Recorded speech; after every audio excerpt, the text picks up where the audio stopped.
mystery theory. Today's case was requested a long time ago, but recently I got a couple more requests to cover it.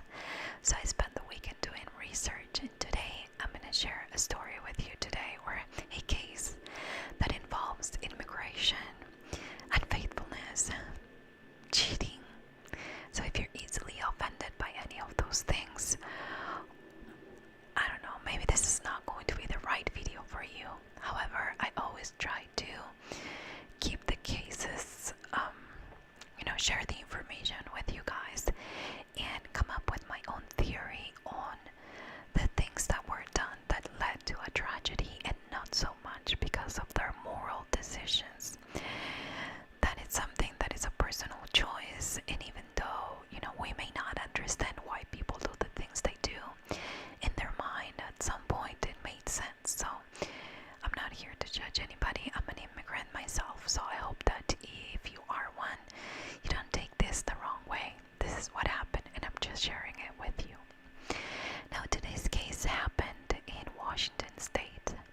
I visited Washington State about 3 weeks ago, and I fell in love with the area. It was almost like you were expecting a fairy to come out of a bush or something. It was just one of those magical places. And I think that the only other time that I felt that way was the first time that I visited the Redwoods. However, this particular case happened a little bit more up north. I was in the Olympia, Washington area for a few days. Again, I did love it. But this one was a little bit more up north in Kitsap County, Washington. And on a Tuesday, on December 29th, 1981, a hitchhiker stumbled upon the body of a man that was not only dead, he was shot, but he also had a lot of markings in his body that indicated that he was very badly beaten. So he called the police. The police arrived, and they not only checked for forensic evidence, but they were also trying to find out who this guy was. In the back pocket of his pants, they found an ID. He was a 23-year-old Navy Yeoman, second class William Edmondson. I am going to refer to William as Bill because that is how most people refer to him in the different articles and even a documentary that I watched about it. Now, if you don't know what a yeoman is, I had no idea what that was, but basically it says that it performs administrative and clerical work under their primary role. So basically that's what they do. They can do other things, but that's their main role. So when they checked the area, they found boot prints, and that was men's boot. They also found some tracks, tire tracks, and some evidence that the body was dragged. So as the first impression for the police, this seems like something that happened somewhere else, and then they ended up, whoever did it, ended up throwing the body in the area where it was found by the hitchhiker. They took the body for an autopsy, and it revealed that he died 8 days prior to the finding of his body, and he was beaten very badly in his face. His nose was broken, and the autopsy also revealed that he almost like he had so many injuries, internal injuries, that it was almost kind of a, I don't know, like some kind of car accident, like he was run over by a car or something like that because of the injuries that he had in his body. But we know that he was also shot 4 times in the head, so this wasn't an accident. This was something that somebody did to Bill. It was with a caliber 22 or 22 caliber, and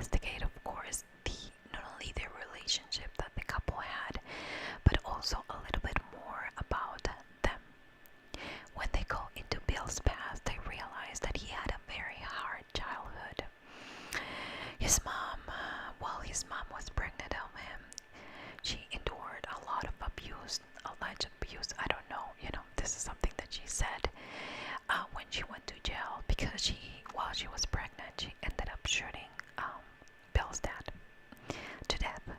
So she was convicted and was sent to jail. As you can probably tell, his childhood was very, very hard, and he was described as a loner. When he had the first chance to join the Navy, he did. People that knew him kind of understood that he took the Navy as his close family. He kind of felt like he belonged somewhere, and he enjoyed very much to travel around the world and, for the kind of work that he did.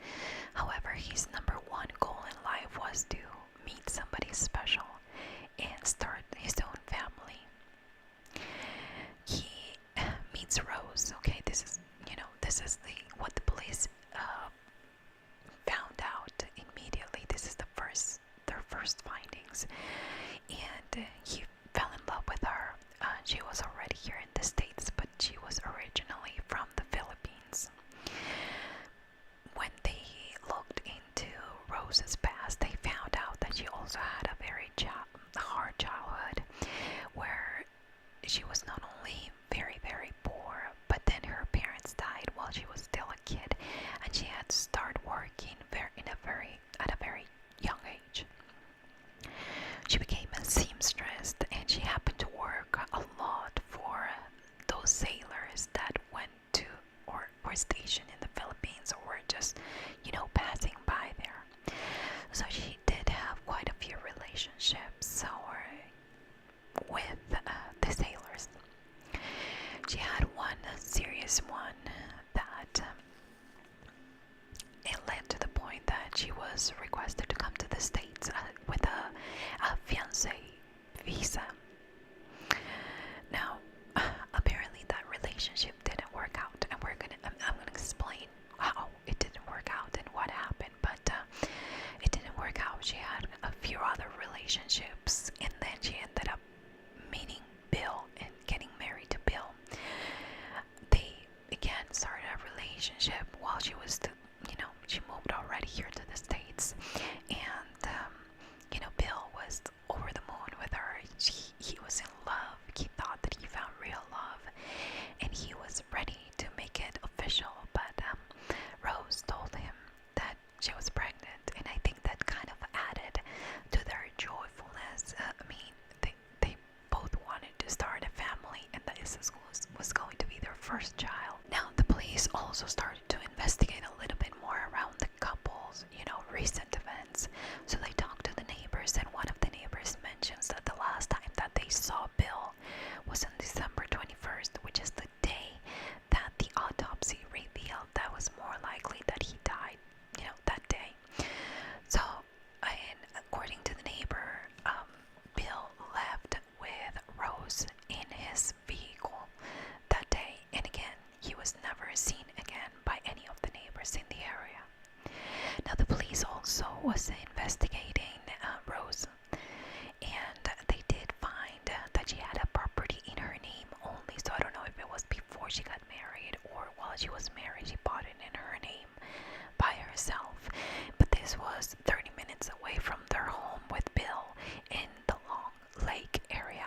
The police end up going to this property and talked to the neighbors as well, who very willingly shared that she's been in the house recently, washing very thoroughly a vehicle that matched the description of Bill's vehicle.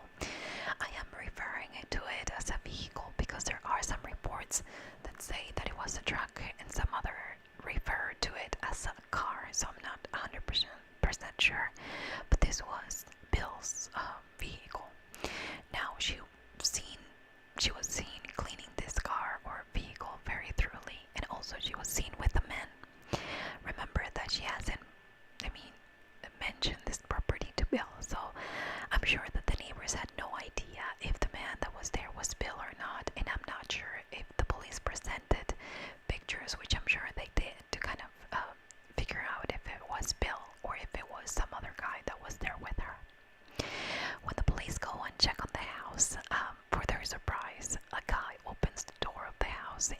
says that his name is Richard Manthi, and he told them that he was Rose's ex-husband, that he's been working on the property, cutting wood for her, and he needed money, so that's what he was doing. And that he, not only that, but that he was recently released from jail in Montana. So of course the police at the time, they were like, well, this sounds very, very fishy, and they needed to investigate more this guy and Rose as well to kind of see if they had anything to do with Bill's death. Now this Richard guy was the fiance that requested Rose to move here, and I'll explain what happened and how they ended up getting married, you know, before she met Bill. But when they investigated Richard, they found out that he was a Marine that served in the Philippines, and that is where he met Rose, requested her to come to the States, but he then decided to dump her. So again, Rose was here, but she didn't want to go back to the Philippines, so she ended up meeting this 76-year-old man that she married in order to stay in the country. Their marriage lasted a month, not because of a divorce, but because this 76-year-old man died of an apparent, and this is an apparent because an autopsy was never done, of something that it seemed like a heart attack, which I do not understand, because if she was younger than he was, much, much younger, they married only a month ago, and then all of a sudden the guy dies, and not only that, but he inherits the car to her and $12,000 that he had in the bank. Now, to make things worse, she decided to start taking care of one of her late husband friend, and his name was Robert Erickson. Robert was of course an older guy, and he all of a sudden decided to change his will and put Rose as the only beneficiary, basically. And guess what? Soon after he died, police was they were investigating this, you know, as kind of a suspicious thing. However, I don't think that there is any kind of investigation on the second guy either. While she was taking care of this friend of her late husband, she got married to Richard Manthi, which was the guy that dumped her and said that didn't want to marry her. However, they did get married, and when this second guy, or the friend of her late husband, died, she inherited his house. So it almost seemed like she was scamming these people, or this older man, and that Richard was in it. But that's all they had. The police had that assumption. Now, apparently Richard started drinking, and well, he probably always drank, but when he was drinking more, he started to abuse her very much, and they started fighting. So, you know, it wasn't like a happily ever after kind of marriage. He was also living kind of a different lifestyle of the Marines, or, you know, the Navy. He was basically, I don't know, stealing stuff. He had burglary, and he ended up doing some time in jail for those burglaries. So at the time that he went to jail for quite some time, Rose decided to divorce him. However, they kept in touch very, very closely. And I'm talking about Rose and Richard. Now, fast forward, Rose meets Bill. She tells him that she's pregnant, and Bill, you know, they got married. So they go to their honeymoon, and this is in Montana. One night, he wakes up in the middle of the night, and Rose is not there. When she comes to, you know, wherever they were staying for their honeymoon, she tells her husband that she was visiting Richard, her ex-husband, in prison. And Bill, of course, he did not like that. So they did have a pretty big fight over it, and that's just beginning in the honeymoon. On December 17th, Richard is released, and he gets a gift from his ex-wife. This is a ticket to Seattle, Washington, where she offered him to stay in her second home. This was a little bit more of a than a friendship. This was, it almost seemed like they had some kind of fun relationship, even while she was married to Bill. The police also find out that she was never pregnant and that she used that to marry Bill. But why marry Bill if she was in love with Richard? Well, why trick the guy into marrying her? Well, I think we all know the answer at this point, but the police were still wondering why she didn't divorce Bill to kind of move on and go back to Richard if that's what she really, really wanted. Remember, I mean, the guy was in jail. Now he was free. She offered him to go to his, her house. Why didn't she divorce Bill and go back to Richard? That's what the police is trying to find out. Now the police continue to investigate and they found a potential motive.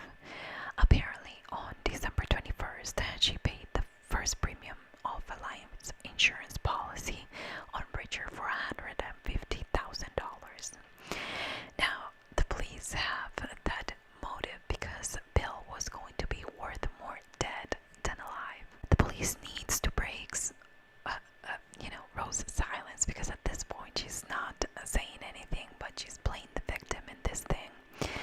But they interrogate her many, many times, and she keeps saying that she's innocent. So, with the lack of evidence that they had to go back and try to find more evidence that could link her to Bill's death.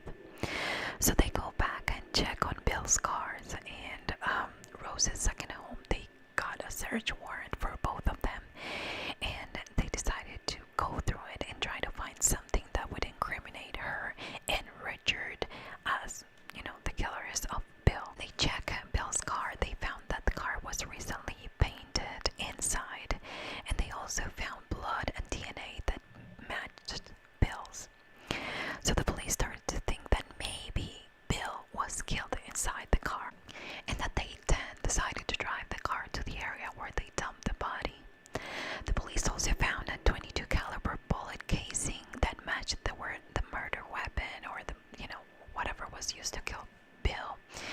And they found that the tire marks that the vehicle had kind of matched the ones that they found at the crime scene.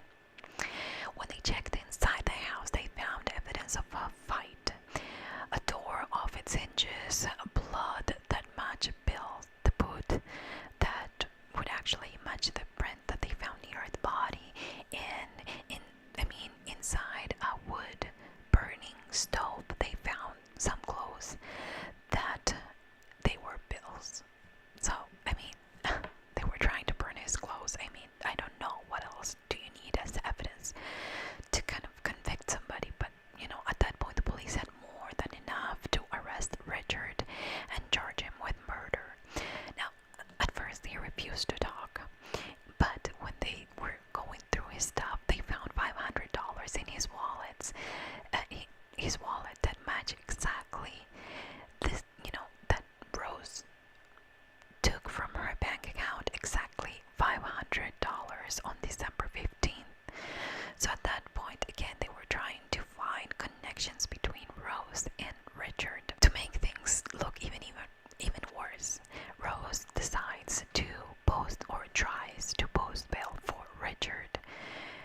Again, this is the guy that is accused to kill your husband. So I don't know how she thought that was going to make her look good, but anyways, at that time, an inmate that was sharing the cell with Richard decides to go to the police and tell them that he has he has information on how everything happened that Richard told him, and that he would share with the police if they would lower his sentence.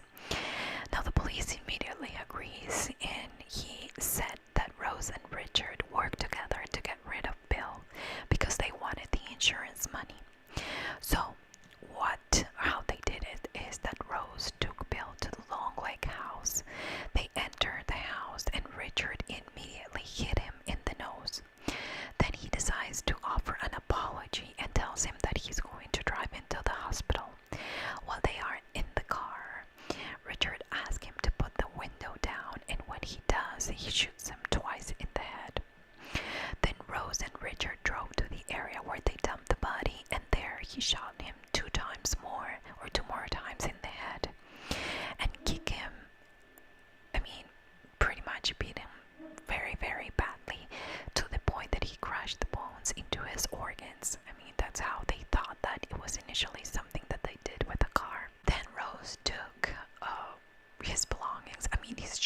because he was shirtless and I don't know what other things. And she started to burn them in the burn stove that they had in the lake house. Everything the inmate told the police matched the physical evidence, so they had more than enough. Again, they had physical evidence, but this was a confirmation. Everything matched what they did as the autopsy that they did. And they had even a stronger case when another inmate said that he told the police the same story, but he didn't even ask for a lower sentence or anything. This guy, Richard, was telling everyone what happened but the police. Now they also found that this caliber 22 gun was Rose's. And to make things worse, or to make it even look, worse than she already does, she went on, she drove to Seattle to ask her lawyer to file a claim for the insurance money the day after Bill was found. In June of 1982, she finally gets arrested and charged with the murder of her husband. She was convicted with aggravated murder in the first degree, and it was aggravated because she asked somebody else to do it. She paid somebody to do it for her, and Richard gets, I think, pretty much the same charges. Now, this is one of those stories that you are like, what were they thinking? I think the guy has been already in jail. I think the guy not only has already been in jail, but he has a pretty good idea that he is not the smartest cookie in the jar, and that he got, arrested, that he got caught. I don't know how, with all the traces that they were leaving behind, I don't know how they thought that they could get away with it. I don't know what they were planning to do with the money, but I think that they got confident just because they've done it before. Or maybe she's done it before with the two other guys that died that were older. But this was a violent crime. Being the guy after he was dead already, this is the kind of case that it shows that it was connected to somebody that was really close to him. So, what were they thinking? Do you really expect to do this and get away with it? All the evidence that it was inside the house, they really didn't think this through. And this is the kind of mistake that it bothers me, because I'm like, my goodness, because you can't think things straight. You decide to kill somebody instead of divorcing the guy, getting whatever you can get. If you live in America, you know what a divorce entails.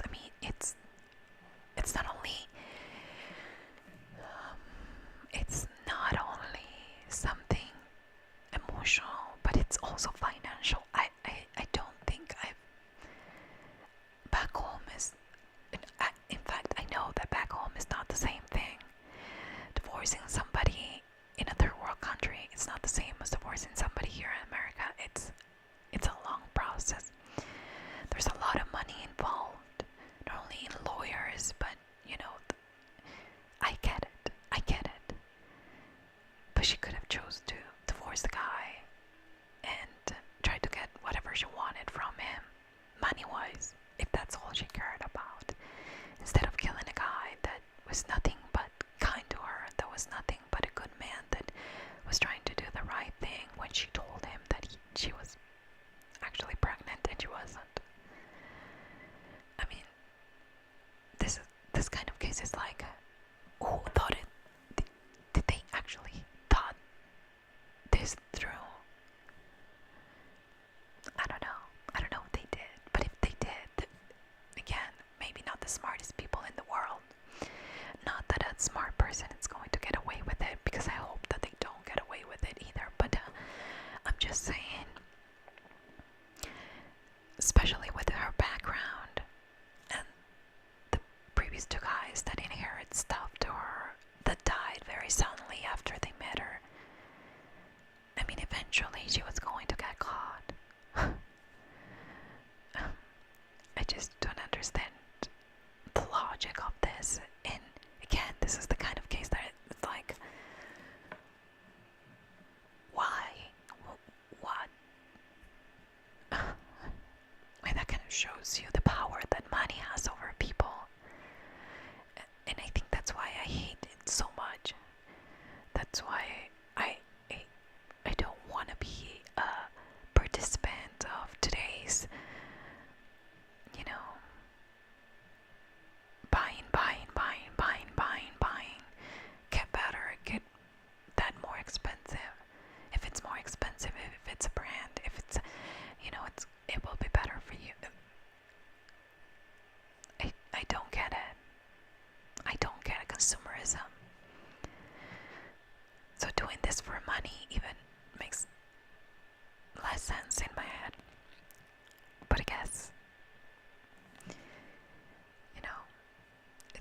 just depends on your priorities and who you are and what you want and what your goals are.